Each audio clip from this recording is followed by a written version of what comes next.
That's a bug that's ready to disco. So today we're going to be fighting Boomerang Cuwanger, former member of X's unit before going Maverick, and the brother of a boss that appears later on in the series. Now, this stage is a little generic looking, and in fact the PSP remake actually refers to it as just Fortress Tower, so it's not really the most exciting concept in the world, but at the same time, even if it looks a little bland, it is a pretty cool level. It's nice to have a vertical level now and then, and this one plays pretty well, so I like it, even though, you know, again, it's a little generic overall. Over here we have a few security bots that kind of look like X's helmet. They won't actually fire at you unless you hit one of those lasers. They do fire pretty quickly though, so they can be a bit dangerous, as seen there, but it's not that difficult to dodge them.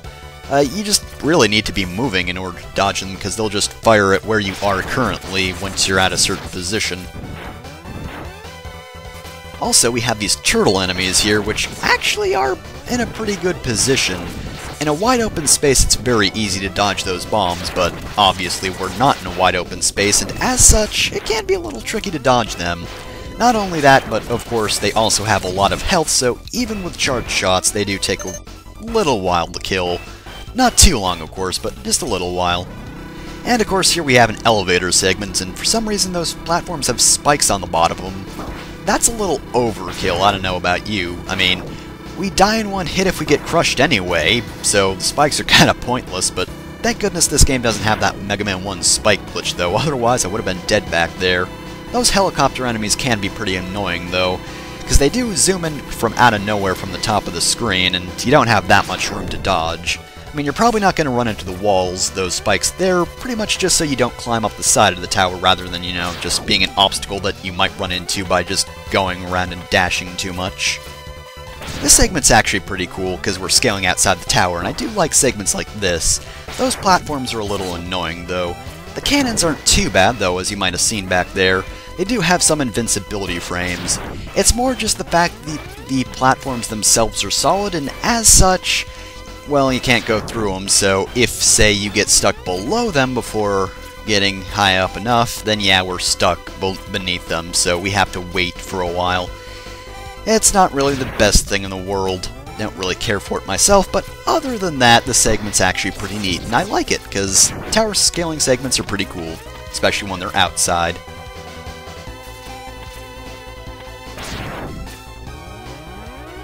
Also, yeah, a few of those don't actually send out platforms, it's kind of weird. There's a heart piece up here, but can't actually obtain that. There are a few ways I know of. One involves actually using the weapon we get from this stage's boss, which is kind of weird. I have one of the weapons I need for the other method. Shotgun Ice will help you, however you need an upgrade in order to actually properly utilize that. Okay, really? That's just rude. Why would you even place yourself there? Okay, I am talking to whoever's in charge here. Don't place your enemies in front of ladders, because either I have to take the long, annoying way around, or I'm forced to take damage, and I don't really like either method. So really, that was just rude. Boomerang Cutter, I mean, you can kill everyone you want, and you know, you're bad, yeah, but when you're outright rude, oh no, that is when you're going to pay. There's so little energy in my sub-tank, and that reflects very poorly on my skill. Oh well.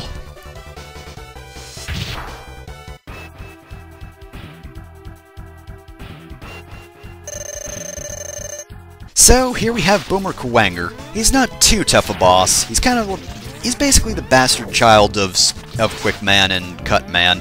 He can throw his little head boomerang, and he moves around so fast that it looks like he's teleporting.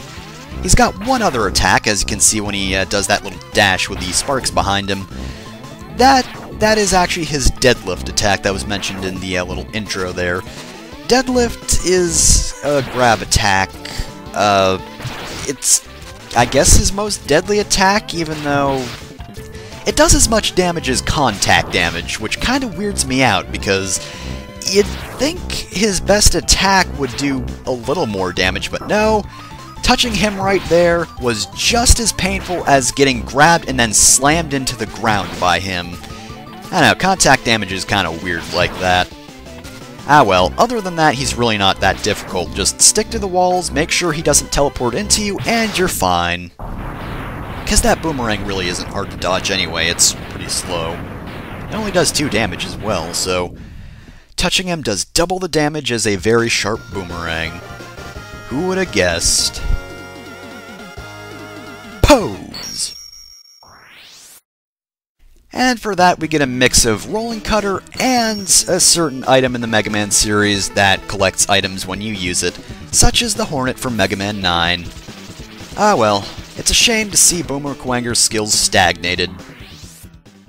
That was a joke because Kuwanger means Stag, Beetle in Japanese more or less. They didn't change that one for some odd reason.